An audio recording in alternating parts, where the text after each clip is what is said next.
지난주 30장에 이어 31장을 보겠습니다.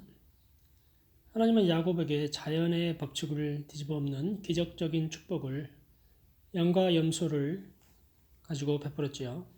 창조주에게 자연의 법칙이 어디 있습니까? 새로운 질서를 그때그때마다 가능케 하실 수 있는 전능자이신 하나님 아버지를 모시고 있는 야곱이고 또 우리입니다.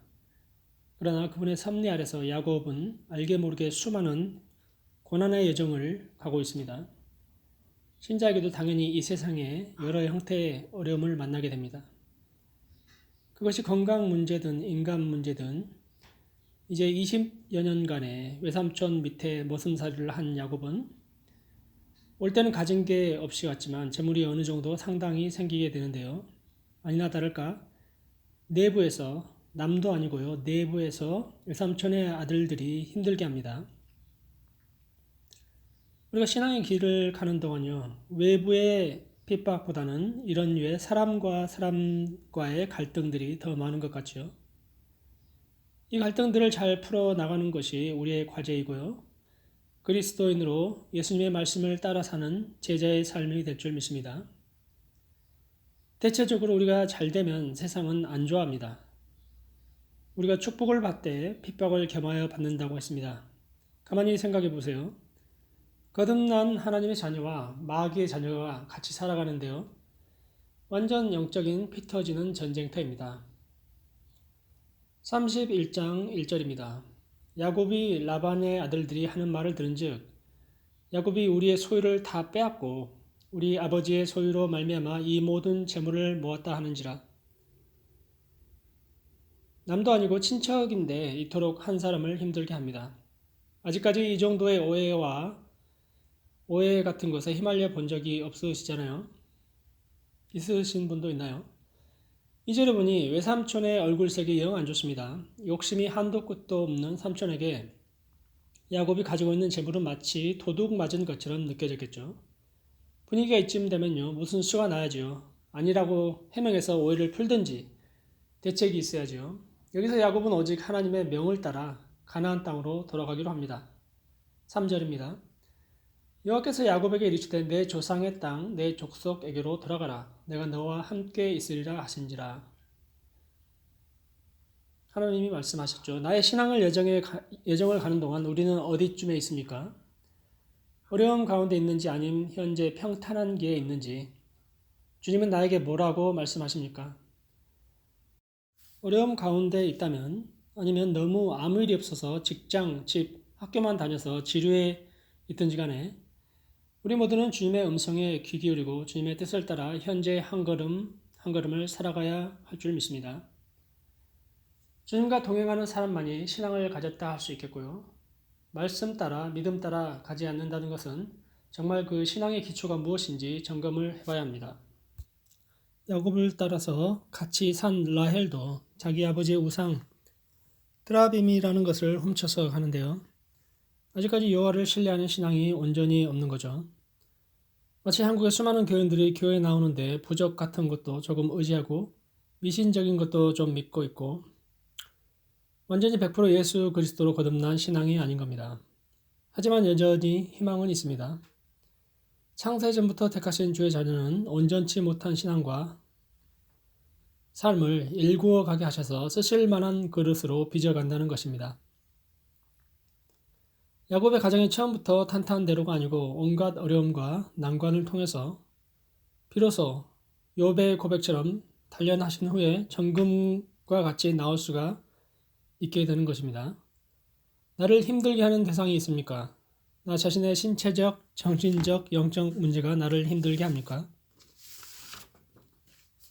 주님은 오늘도 이 모든 사건, 사고, 상황을 통해 우리를 빚어 가셔서 그분의 영광의 잔치에 날마다 참여하는 천국으로 안내하실 겁니다. 믿습니까? 가만 보면 크게 작게 날마다 문제 없는 순간은 없는 것 같습니다. 물고기가 물에서 살 때 아무 탈 없고 적이 없으면 통통해서 살만 오르지만 온갖 공격의 대상이 있으면 날쌔집니다. 참새도 요즘 칩스나 빵 맛에 깃들어져서 그냥 사람이 주는 것을 받아먹기를 좋아합니다.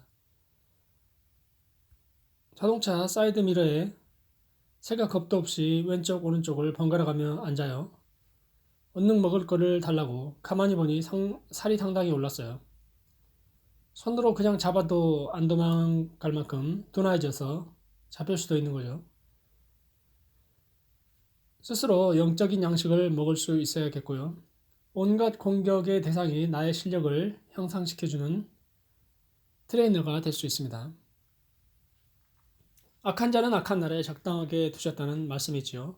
야곱은 이제 아내들과 자녀들을 데리고 떠날 채비를 하고 라반이 일을 나간 동안 슬쩍 떠납니다. 그 떠나는 것은 하나님의 명령이었고 이스라엘이라는 민족을 이루기 위함입니다. 우리의 오고 감이 모두 주님의 인도여야 합니다. 아내들을 설득하고요. 완전 야곱의 편에 이제 섰습니다. 가만 보니 아버지가 나쁜 사람이란 걸 발견하죠. 그 전부터 결혼 사건으로 못마땅해 있었겠죠. 하나님의 보호를 받는 신자는 사람도 물질도 모두 다 필요에 따라 친히 붙이신다는 원리를 발견합니다. 야곱 일행은 길르앗산을 향해 도망합니다. 며칠 있다가 붙잡힙니다. 삼촌 라반은 화가 나서 화가 아주 많이 난 상태이고 목숨이라도 해할 수 있는 그런 살기등등한 기세였지만 다시금 하나님은 꿈에 이 사람에게 나타나서 라반에게 이르기를 선악간에 말하지 말라고 경고를 하셨습니다. 그때마다 신자를 향한 주님의 간섭과 역사는 놀랍기 그지없습니다. 살아계신 하나님을 체험하는 순간입니다. 이토록 적절하게 응답하시고 기도와 간구를 들으시는 신앙생활은 절대 지루하지 않고 재미없는 것이 아닙니다. 신바람 나는 신앙생활인 겁니다. 날마다 주님의 일들을 기대하고 체험하는 신앙은 그야말로 재미가 있습니다. 삼촌 라반과 앉아서 이런저런 얘기를 나누는 가운데 극적인 변화들이 일어납니다. 진정한 사람과 사람과의 대화는 진심을 통하게 하고요. 가해자를 깨닫게 하는 상황으로 바뀌어집니다. 여차여차 설명을 들어보니 삼촌도 자기가 너무했다는 것을 수긍합니다. 또한 꿈에 나타난 하나님의 명을 따르기로 하는 거죠. 삼촌은 야곱에게 딸들을 잘 보살피라는 언약을 세우고 삼촌과 화평한 의식을 치릅니다. 나중에라도 옛날을 생각하면요. 힘이 커지면 달리 마음을 먹을 수 있을까요? 그러나 그동안 그토록 힘들게 했던 삼촌을 용서하고 화평하게 지내기로 합니다.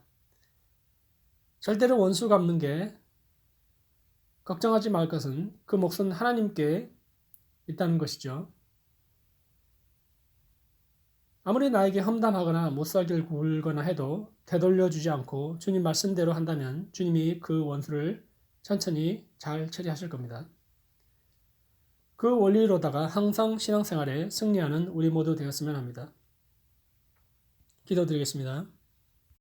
사랑해 주님, 야곱의 인생을 통해서 하나님의 보호하심이 있고 그 보호하심 때문에 우리가 또 이 어려운 상황과 모든 역경들을 헤치고 나아갈 수 있다는 것을 발견합니다.